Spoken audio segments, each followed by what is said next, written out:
Okay. I think we can probably go ahead and get started. Double check. Okay, can we still see my screen when I go full screen like this?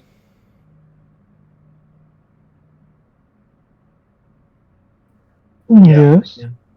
Awesome. Okay, cool. Let's get started then. Today is going to be the first session of the ML Scalability and Performance Reading Group.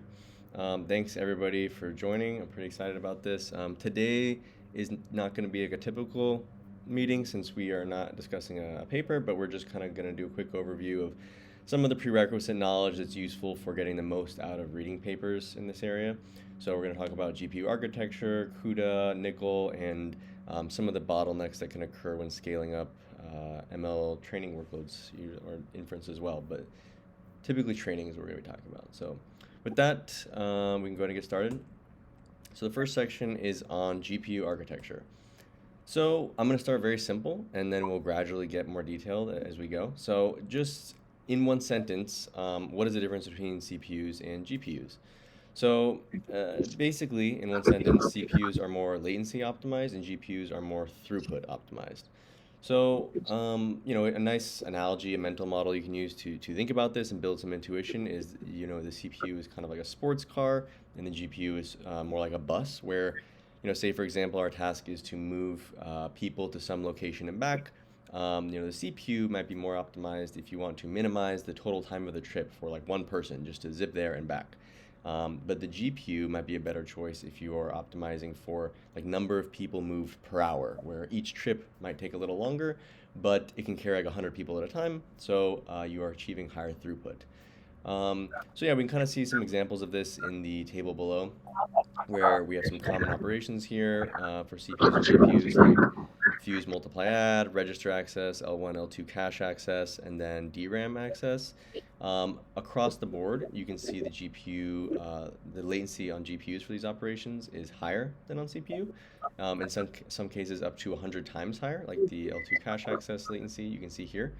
So these are just a few examples, but this kind of all kind of begs the question, how is this the case? Why is this the case? That there's this kind of trade-off. How is it implemented? So let's take a look at that. So we can see this kind of, we start with this like very abstract diagram of the chip architecture here. On the left, we have CPUs where, we can see in this example, there's four beefy cores here. The idea being that, your CPU cores are like high performance cores, which are optimized for low latency serial operations. And these cores can run in parallel, but your degree of parallelism is limited to your number of cores. You can swap out between threads, do context switches, but fundamentally your true degree of parallelism is limited to just, in this case, 4 cores. We have our local L1 cache here, our instruction cache, data cache, and then a little bit larger L2 cache, L3 cache shared across the cores, the biggest but highest latency one, and then finally our host memory, our DRAM. Then, in contrast, we have our GPU, and then right away, the obvious difference you can see is that there's many more cores, but they're represented in these smaller squares as just kind of like simple, lightweight cores that, basically they can perform similar operations, but they might have just higher latency associated with those operations. If you can make sure you're muted, whoever has like a TV on in the background, that would be helpful. Yeah, thank you. So basically, the idea here is these individual cores are not as powerful as the CPU cores, but there's very many of them, and we can use them to achieve kind of massively parallel computations and achieve very high throughput. So you can see here they still have similar concepts like L1 cache.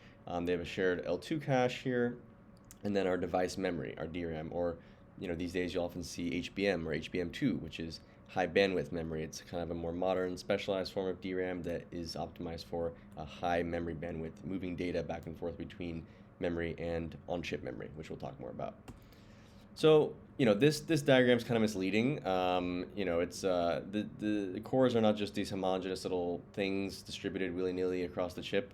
They actually exist in these units called streaming multiprocessors, or SMs. and your GPU, might have one SM or it might have hundreds of SMs, depending on if it's like a low-grade consumer GPU or like a, high-end data center grade GPU. So, this kind of begs the question, what is a streaming multiprocessor? What is this thing? So let's look at that. So here we have a diagram of a streaming multiprocessor. This is the SM from the Ampere architecture used in A100s. And you can see it has a variety of components. So it has a lot of specialized ALUs for like N32 ALUs, FP32 ALUs, FP64 ALUs. But really the distinguishing factor here between the GPU and the CPU is the tensor cores. So these are basically specialized cores which are optimized for performing matrix multiplications. So you can see why this might be something very useful for like deep learning workloads where we're doing some heavy matmul operations. We also have some standard stuff like our register file, where our the context of our thread, the state of our thread registers are stored and can be swapped out when we are performing context switches. But another kind of distinguishing factor, since we're talking about threads between GPUs and CPUs, is a concept called warps. And you can see here we have warp schedulers in our SMs. So what is a warp? So a warp basically is an atomic unit of 32, usually 32 threads that are scheduled and executed as a group using something similar to the SIMD model, which is single instruction multi-data.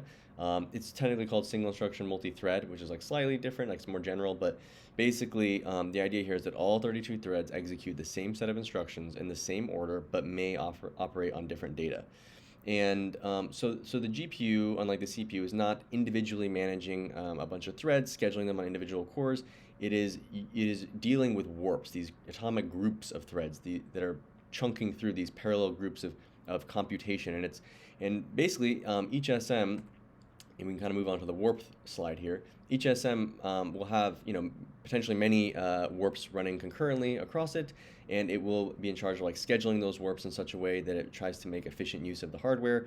One common example is it tries to schedule them in a way that reduces or rather overlaps computation or hides really your memory access latency. So if some warp is executing some instructions, then makes a request to read from the device memory while it's sitting there blocked waiting, that will be a high latency operation relative to the number of flops, like useful compute we could achieve while waiting. So it will swap out that warp and schedule a different warp on those cores. That is, we'll do some computation until that other warp is, that data access request is ready, and it will then, schedule it on somewhere else. So yeah, that's kind of how what warps are, how they work, how they relate to SMs, and how SMs relate to your GPU. There's some kind of more detailed stuff regarding how like divergence is handled, like if different threads are operating with the same instructions, but there's some data-dependent conditional logic that causes threads to diverge and like go down different paths. There's some special handling for that, but it's not super important for the purposes of like reading our papers and stuff. So I'm happy to answer questions, but for now we can keep going. Now we can kind of zoom out. Okay, we looked at the individual SM, like a fundamental kind of block on the GPU. So let's look at the whole picture now. So here, this is the full chip, the Ampere architecture using A100s. Each of these green things here you can see is an SM. So there's, I think, like 108 here, which is a lot. And at the top, you can see we have our PCIe. This is our host interface, or rather it is a bus through which we can move data from our CPU memory to our GPU memory and back. On the right here and on the left, you can see our HBM2, which is a type of high bandwidth memory. It's our GPU's device memory, our main memory. And then on the bottom, an important thing here is NVLink. So this is essentially a proprietary NVIDIA technology that allows it's like an interchip connect between GPUs that are usually on the same host. Usually the NVLink domain extends only within a single host, but it allows for kind of higher bandwidth data movement and communication between GPUs that are connected by this NVLink. So this will become important later. So we've kind of talked about at a high level some of the compute operations that are going on and the higher latency memory operations, but to build an intuition for this, I think this visualization is really helpful. On the left here, all the green all the green items are just the latency of common memory access separations like global memory access, L2 and L1 cache, thread register access. Then on the right we have computations, like the latency to perform a single fuse multiply add or a 16 by 16 matrix. Well, I assume it's talking about two matrices of dimension 16 by 16 and then map milling those. But this you can just see very obviously. It almost looks like the latency for global memory access compared to the latency for a mapmul is just ridiculous. Like it looks like the dot isn't even moving almost. It's absurd. So kind of a fundamental problem, or not problem, but thing that we'll grapple with in getting training workloads and ML workloads more generally to scale well is trying to overlap or hide our memory access latency or our network communications and things like that so either overlap them with the compute or find some way to not be sitting here blocked doing no useful compute while we're waiting for this like ridiculously slow memory access or network communications. So now let's zoom out one more time and look, okay, we talked about the GPU architecture, and so how does this GPU fit into the host and then the data center that it exists in? So, because we're talking about ML at scale, right? So we're talking about data center grade GPUs that exist on the VM in a data center, interconnected with a bunch of other hosts in the data center. And so when you're doing this massive distributed training runs, for example, with thousands of GPUs on hundreds of hosts, this stuff is what you're going to need to know about. So here we have a VM. This is an example. These numbers are pulled from the A3 VM shape on GCP, which has two H100 GPUs. So there's different configurations, but that's the configuration that I pulled the numbers from for this diagram. So we have our CPU, we have our host memory for the CPU, and then we have the PCIe, which we talked about, right, to move data between host memory and device memory. And right away, you can see the bandwidth, 128 gigs a second, okay? Maybe that number in isolation doesn't mean much, but in the context of this, like, let's keep going. We have our 80 gigs of device memory per GPU. Then between our GPU device memory and our on-chip memory, our SRAM, we had 3.35 terabytes of memory bandwidth, which is significantly higher than PCIe, right? Okay, that seems pretty good, but let's keep going. NVLink domain, how fast can interchip communication happen? 900 gigs a second, okay? So, okay, not bad, but still a lot less than our memory bandwidth.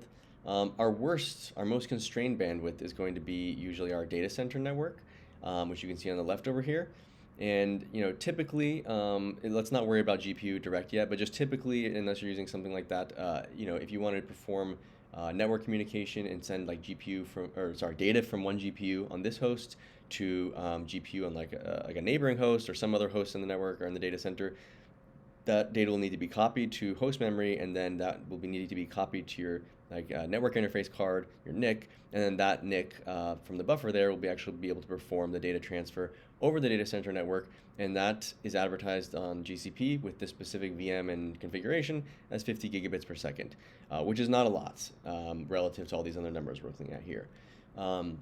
So this is an important resource constraint that we need to be aware of when we're looking at these papers and these techniques and these tricks that they're developing to try to work around these things.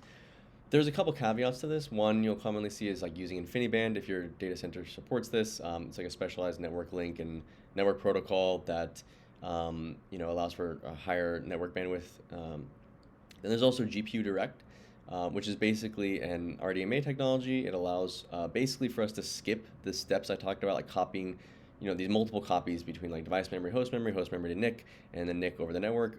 You can just, it allows the GPU and NIC to integrate directly and basically perform like remote direct memory access from one GPU to another across the network. And it can basically be much more efficient than doing all the, by avoiding all the copies I talked about. But yeah, now last but not least, our GPU itself. So we talked about the bandwidth constraints on our network and our memory, but what about the compute constraints? You can see for the H100, doing FP32 with using a floating point 32 data type, doing mapmuls on your tensor core. This is the number advertised by NVIDIA, 982 teraflops per second. So I use FP32, it's kind of like our default data type, and then the tensor core where we're doing our mapmuls. We can just see right away this number kind of dwarfs many of the other numbers. The primary one that's kind of like the one we'll be looking at the most here is our memory bandwidth.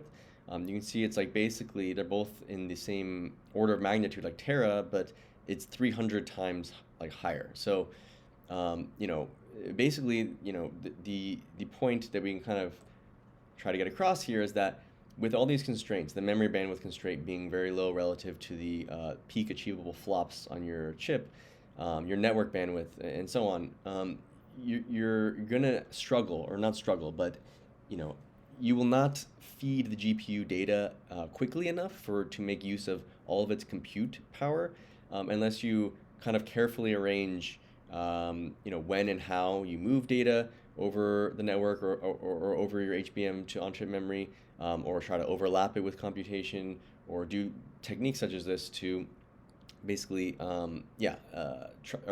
maybe like do things like, there's optimizations in your compiler like kernel fusion, which we'll talk about, maybe not in this session, but later, where we can try to do more floating point operations per byte of data that arrives over the HBM.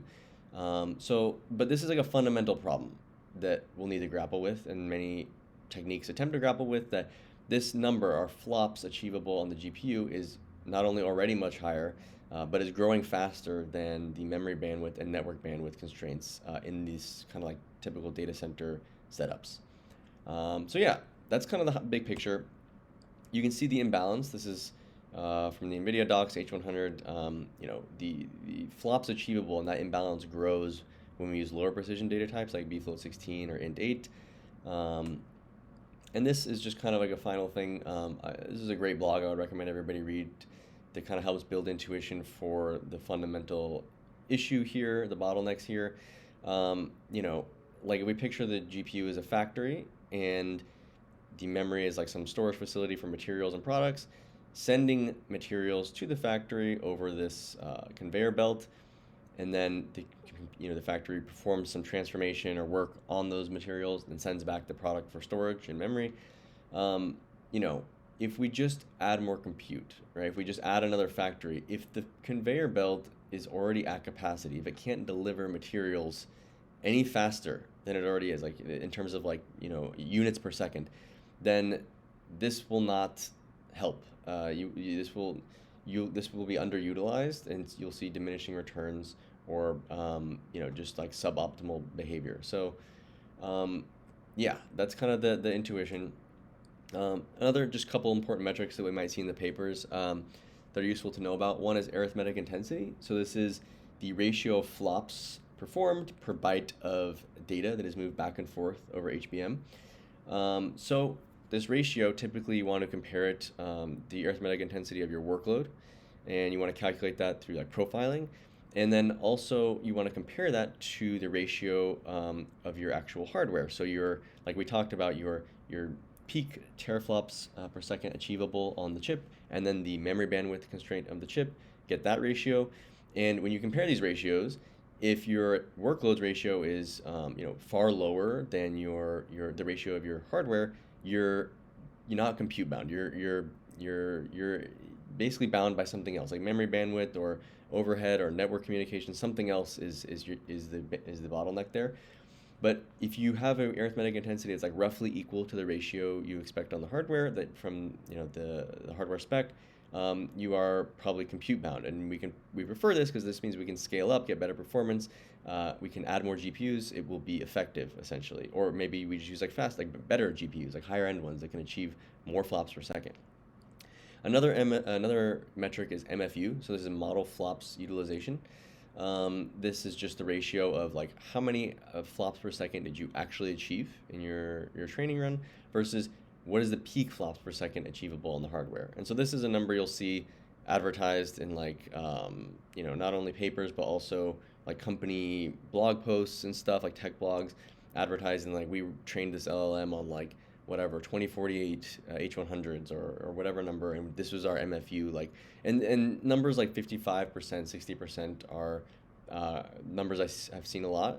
So you don't see like 100% MFU for a massive distributed training workload. So yeah, so some context there for the future. So here's our key takeaways. We kind of already touched on these. GPUs are optimized for throughput, not latency. You know, our flops per second, it's, you know, just the compute aspect of these hardware is much more powerful and less constrained than the other aspects like our network bandwidth, memory bandwidth, and so on. And then finally, we try to prefer our workloads to be compute bound and not memory bandwidth bound, at least for compute heavy workloads like transformers and things like that. Cool, so that's the end of the first section. I can pause here if there's any questions or comments, and if not, we will jump into a quick overview of CUDA and how do we actually, make use of this, this highly parallel throughput machine. So yeah, any comments or questions? Yeah, can you hear me? Okay. Yeah, I can hear you, but you're quiet. Oh, is someone talking? I don't think I can hear. I'll try and speak up. Yeah, I was just wondering if there were benchmarks for like non-traditional models, like the diagonal matrix models, if you will. Maybe that's a topic for another time. But yeah, I was just curious about like how to evaluate those metrics. Yeah, I'm actually not sure about that. If anybody else knows has like the answer to that, feel free to chime in. Yeah, I'm happy to talk about that at a different time. I know there's benchmarks for different models that are not like traditional. Like I've looked at a lot of like benchmarks for like LLMs, but those have different characteristics than like other models like sparse models like DLRM architectures and stuff that are more constrained by like memory constraints and stuff. So yeah, I'm not sure about the one you were talking about, but yeah, maybe we can look at those another time. Sure, thanks. All right. Way it must be posted like they must instruct these.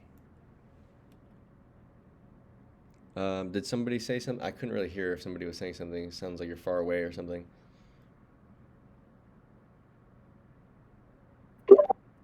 Okay. Oh, go ahead. well, I'm just saying, could you try making your screen bigger? I guess it's a bit hard to see. Oh, really? What the heck? For me, it's like off center, which is a little interesting. Oh, okay. Here. What if we do this? I think some people mentioned that in the chat, but your screen kind of like only takes up the right half of my screen. How annoying. Okay, 1 second. Let me I'll just go out of let me see. Let me go to Yeah, this is better. Can you see now? Actually bigger. Yeah, it's actually bigger now. Yeah. This is better. Okay, let's just keep it this way. I'll stay out of presenter mode. Could we see? Was this cut off? These diagrams? No, you could mostly see it. It was just a little bit squinty. You had to sort of look at it closely. Okay, no problem. But the fundamental like points I was trying to get across, like that was successful, hopefully. Yeah. Okay. Some of the text was small, but the presentation was good. Cool. Well, I'll share the slides afterwards if anybody wants to go back and like double check some of these things. Or sorry about that. Yeah, dang, I should have checked the chat while I was presenting. But okay, with that, I guess we'll just kind of continue here for time's sake. So yeah, now CUDA. So this is the second section. This is an area we're really only going to scratch the surface here. You can go very deep into this. This is like a whole subfield of people writing custom CUDA kernels and doing a whole range of optimizations. But you don't need to be a CUDA expert to read these research papers and understand the techniques and get a lot out of it. But I think it is useful for having kind of like an end-to-end picture of how the hardware works, how we interact with it, and how it's different than maybe like traditional like CPU architectures and so on. So and the way we interact with CPU. So let's get started. So what is CUDA? CUDA is basically like a set of software abstractions. It's an extension to C and C++ provided by NVIDIA that you'll see like has like this like .cu suffix on your files. Those are your CUDA files that's compiled with a special compiler called NVCC, and it provides basically a set of software abstractions that are useful for basically making a programming model for the programmer to organize these massively parallel computations, and it's also both the programmer to model that, and as well as like the underlying like runtime compiler and hardware to map these like blocks of parallel computations to the physical hardware and basically break it up into warps that will then execute the code and produce your results. So let's take a look at what it is. So basically, these are the abstractions that are provided. This is the programming model. Basically, what we're going to do is when we launch a CUDA kernel, so remember from the beginning, a CUDA kernel is a function that runs on the GPU in a parallel fashion across many threads. And when we launch it, we're going to have to pass in a couple, and we'll see the code in a second, but we're going to pass in basically some the dimensions of a couple things. One is a thread block, so we're going to define, basically we're going to break up, say in this example, the C here, this is an output matrix that we are calculating, okay? We're going to break up C into a series of thread blocks, and the thread blocks will be defined by the dimensions of how many threads per dimension they are. So here, like block dim Y, block dim X, this is how many threads tall, how many threads wide that your block is. You don't have to use all three dimensions that are available to you. For reference, you could just use one. And the example we're going to look at, we're using two. We're doing a naive matmul in the example. So in this example, this is a 2D matrix. We're breaking it up into 2D thread blocks. Don't worry about the 3D stuff here. But basically, you know, then once you've defined your thread block, you will then break up your whole matrix, your output matrix C here, into thread blocks. So maybe in this example, it is 2 blocks wide by 2 blocks tall, and each block is, 6 threads tall and 6 threads wide, or I guess that's 7 threads wide. And these little words you see here, these are actually variables that are provided to you in CUDA that you can access when programming. So your grid dim X and grid dim Y you're defining how many blocks tall, how many blocks wide. Your block IDXY, block IDXX, this is the X and Y component of your index of your block in this square, right? And same thing over here, just one level lower. So we have our block dim X, block dim Y, that's how many threads tall, how many threads wide one thread block is. And then you have your thread itself will have a unique index associated with it. Each one will have a X and Y component in this example. So thread IDX X, thread IDX Y. So hopefully that's clear. It's a little weird, compared to like a traditional, like you're doing parallel programming on like CPUs, but it'll become clear, I think, with this concrete example. So here we're going to look at a naive matmul on CPU and compare it to the GPU kernel and side by side and see the differences. So this is like a simple CUDA program and how it works at a high level, the steps. And basically here you can see we're defining two input matrices, A and B. A is of dimensions m by k, and B is of dimensions k by n.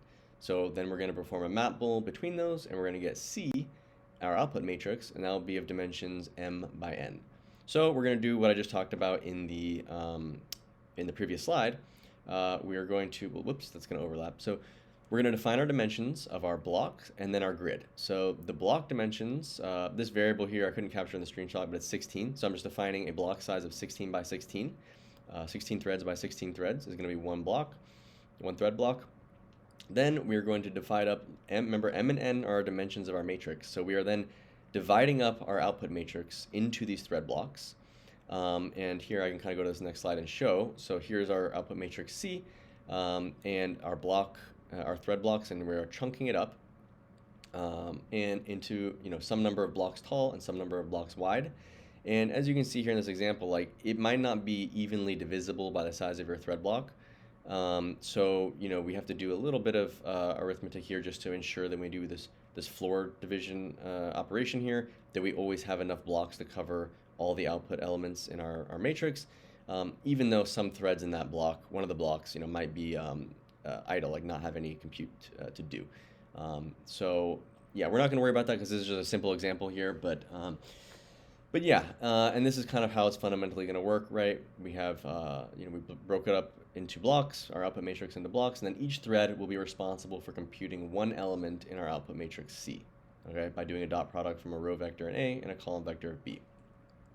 So now that we've defined, going back to the slide, we have our block dims and our grid dims, and we're telling CUDA, how we're going to chunk up this computation. We can call our CUDA kernel, which we haven't seen yet, but I called it matmul GPU. And we are passing in with a special syntax here with the less than or equal than signs, the grid dims and the block dims, which will allow CUDA basically to interact with our hardware, our GPU, to decide how to chunk up these thread blocks into warps and then assign them and have those computations take place in a hopefully massively parallel and high throughput way. So let's look at the next slide. Here's the CUDA kernel we just called. Here's a CPU version for comparison. Just basically naively, what we're doing is we're just iterating through every single element in the output matrix C, m by n, and then for each of those elements, we are then computing the dot product between a row vector from A and the corresponding column vector from B, and storing the result in the appropriate element in C. Here, what we're doing here is, we have to use the concept of stride here because we don't have any nice abstractions like, Torch would give us with like tensors where we can have like 2D and 3D indexing. But, I won't talk about stride too much, but fundamentally, it's a good thing to know because, if you ever look at Torch internals, that's how a tensor actually exists in memory. It's just an array because, there is no like 3D memory. So you just use the concept of stride to know how to basically index into your array. I think somebody has like an echo or something. If you can like stay muted unless you have a question. Awesome. So yeah, that's what we're doing here. And then on GPU, we're also using the concept of stride. This comment here accidentally left a typo in it, but I was too lazy to replace it at the last minute. But this is what we're going to do is in index I, we're basically calculating the I and j coordinate of our thread in output matrix C, right? And that thread will then allow us to uniquely identify which element in output matrix C we are computing. And so how we're going to do that is by looking at those variables we talked about in the intro slide with the programming abstractions available to us. So we have our block has an index, and since this is a 2D grid, our block will have an x and y coordinate. So we will use, for example, to get our row of our thread, we will get we'll look at the y component of the block index, multiply it by the number of threads per block along the y dimension, and then add the index of the thread within that block along its y component. And then we do the same thing with the j. And then now we have the I and j component of our thread index, and we can now use that information to determine what element in C we are responsible for computing, and then we will actually perform the dot product of the row vector and column vector from A and B. And again, we're using stride to make those calculations. One thing to notice here is this global syntax here. Essentially, all that's saying is this is a function which can execute on the GPU, but it can be called from the CPU, like we did in the previous slide here. So that's what that means. And yeah, that's fundamentally all it is like a simple, naive manual kernel. If you look online, you'll find many more fancy and well-optimized ones than this. But for the purposes of this, I just wanted to show a very straightforward example. So this is just one I wrote a little bit ago for when I was learning this stuff. And yeah, just as a reminder, this is what's going on here. So I think we've covered it enough. But yeah, each thread, this function is going to be executing on many threads independently, and it will compute one element in the output matrix C. Then when we run a benchmark on this program, you can see we achieve a pretty huge wall clock speedup. This will be especially significant for very large input sizes, very large matrices. And yeah, you can see this is like 1169x faster for a large matrix. Cool. Now we're going to go to the last section, which is also the shortest, called nickel. I'll pause really quickly if there's any kind of questions or comments about this. I know CUDA is a little bit weird at first, so feel free if you have any questions.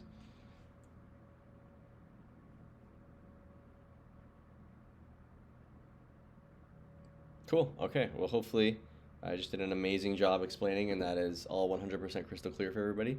I have a quick question. Yeah. So, is CUDA just specific to NVIDIA GPUs, or is it extended to like AMD GPUs and TPUs and other things? Or is this just NVIDIA GPUs only? Not TPUs. I'm actually not sure about AMD GPUs. I think since it's an NVIDIA proprietary library, I would expect it's for NVIDIA GPUs, but somebody with more experience doing hands-on GPU programming, especially with AMD, which I haven't used before, might know the answer to this. Anybody feel free to hop in if you know this. Yeah, you can't really run CUDA on AMD. I think you can normally, I don't know, you're using Triton or something in my experience. That makes sense. Yeah. Pretty limited experience, but Yeah. That makes sense. Cool. Okay, thank you. Oh, go ahead. All right. Cool. Yeah, and we'll hear about those in later papers as well. I'm sure things like Triton kernels, which is like a fun like Python-based language for writing custom GPU kernels. There's also one called Palace in the JAX ecosystem. Maybe we'll see at some point. But yeah, with that, we will hop into Nickel. So Nickel is a collective communications library. Again, another proprietary NVIDIA technology that is basically, it provides a set of distributed compute primitives for multi-GPU operations. So if you want to perform, if you want to like broadcast data from one GPU to multiple GPUs, or perform some kind of like reduction or like average of data between GPUs, this is kind of like the library that they have provided to do this in an efficient way. So you basically, the idea here is that it allows you to, it provides you with a set of tools you can use to scale up from one GPU to either multi-GPU single host or even multi-node, computations.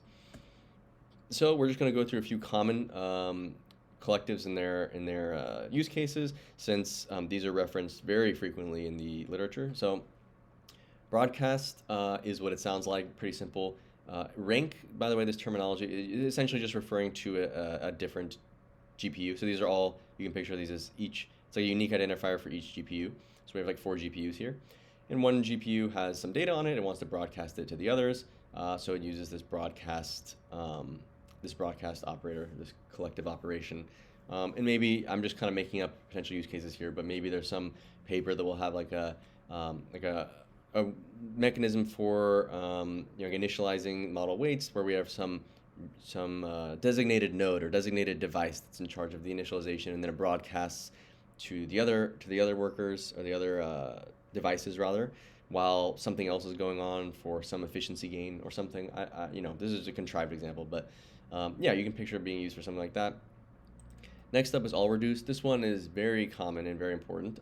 This is basically, let's look at the picture. If we look at this diagram, basically we have 4 GPUs, each with different data on them, and then this white represents the combination of all the data, and let's just say it's like an average. Here they're doing a sum. You can do like sum, min, max, other kind of primitive operations, but like a common one is to average when doing something like gradient synchronization. So for example, maybe we'll talk about in the future something called like data parallel training, where each GPU device might have like a different model replica on it. Each model replica will do a forward pass with a separate partition of the batch, like a mini batch of data, have a partial gradient available on it after the backward pass, and then before doing a weight update, we want to synchronize the gradients and get a full copy of the actual gradient at that step and perform a weight update, which would be the white. So that's kind of an example of how an all reduce might be used in practice. And reduce is this kind of similar to all reduce, but it's just instead of it being performed on all device, the output, you can just see here, it's just stored locally on our one device here. And yeah, I don't see this one quite as much, but you can picture it doing some kind of maybe like asynchronous checkpointing. Maybe there's some paper that's like assigns one device to be responsible for checkpointing to have some kind of efficiency gains or something like that. You might see it used in a context like that. Allgather, another very fundamental and important collective operation. It's basically used when we have some data that has been sharded across multiple chips, right? So, for example, this could be a layer that has been sharded across multiple devices for like memory efficiency. And before we want to do, say, a forward pass, we need to unshard or gather those shards of the layer so that we have a full copy of the layer on each rank or each device. Then each device can perform a forward pass locally using a different little chunk or partition of the batch, like a mini batch of data.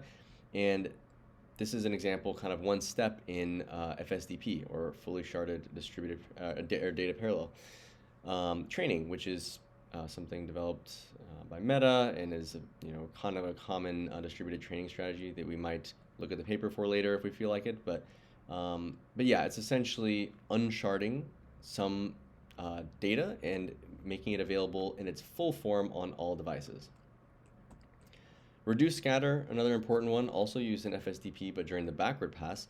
Essentially, here it's sort of like all reduced, but rather than the every rank having a full copy of the entire data, every rank will just store, or it will end up with a shard of the aggregated output. So it will all these different colors, this data will be aggregated, but then each rank will only store one specific shard of it. So example use case, backward pass in FSDP, we basically we do a backward pass on each device, have a partial gradient, and then we will do a reduced scatter, meaning that we will aggregate the gradients, so we have a full copy of the gradients, but only a shard of it is available to us on each device, but our layers are also sharded.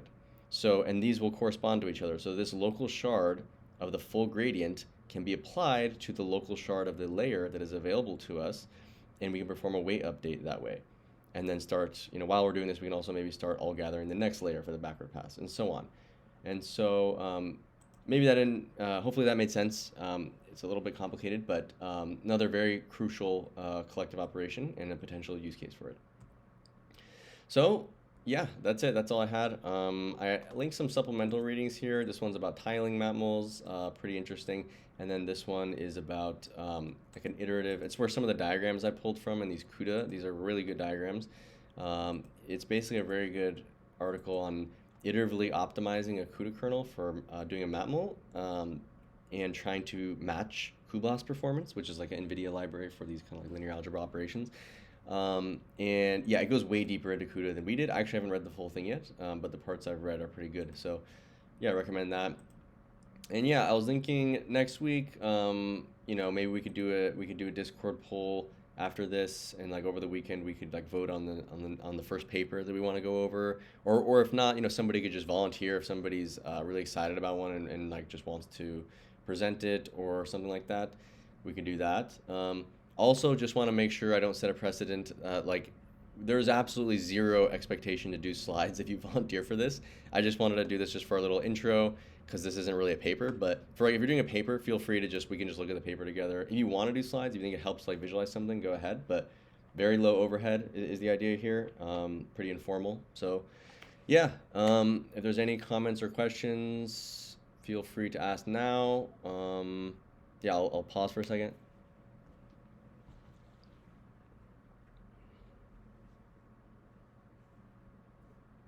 Thanks. Are you Sorry. posting the slides for this? Oh yeah, I'll make them public and then I'll post them in the chat, if that works. Does anybody have like a better suggestion or like a place to?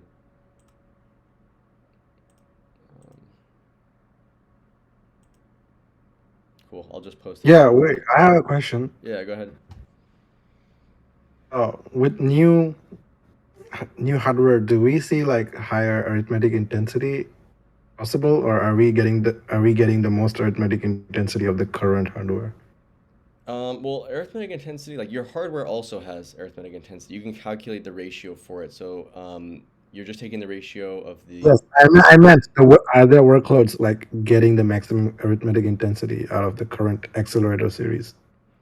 I don't think that really depends on the hardware. It's more your hardware will put a cap on the maximum achievable arithmetic intensity, but if you are compute bound and you've maximized your arithmetic intensity on some mid-grade GPU, then if you move to like the latest and greatest modern like whatever Blackwell architecture, there will be a higher ceiling on arithmetic intensity as achievable, and you can, in theory, in principle, you can achieve higher arithmetic intensity on newer hardware.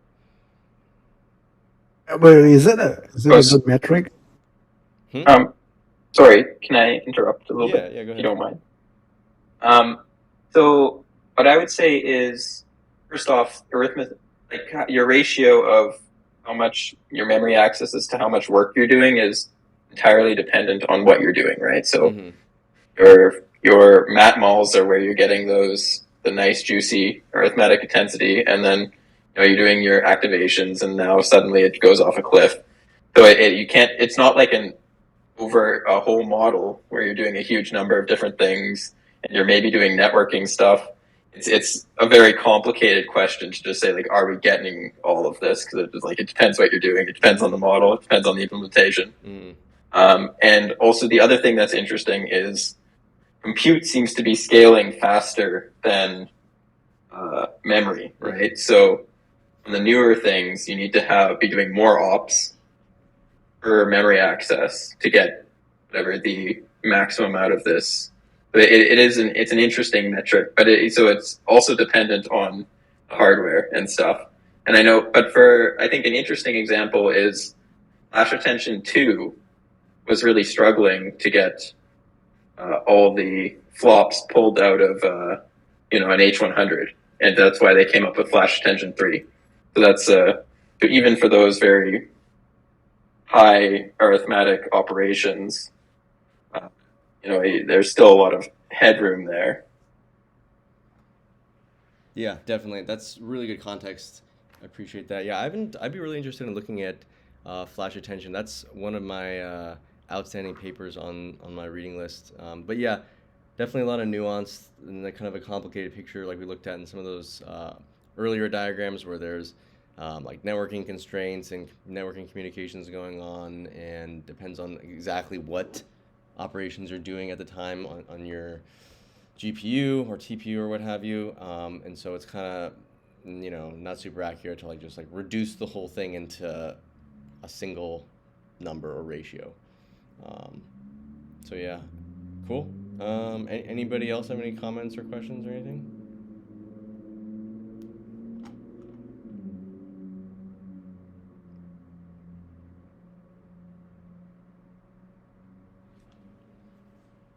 Awesome. Well, Yeah, no questions. Great presentation. Thank awesome. you. Thanks. Yeah. I really appreciate everybody joining today and for adding some. Is that like a Discord applause feature? Oh my God. Okay. Well, yeah, I appreciate the comments, adding some extra detail, extra color, and I appreciate the good questions as well. And yeah, I'll put out like a Discord poll if we want to vote on the next paper, and then that'll give everybody a few days to kind of skim it and then be ready to kind of have a discussion about it next week. So yeah, maybe the same time next week, I'm thinking.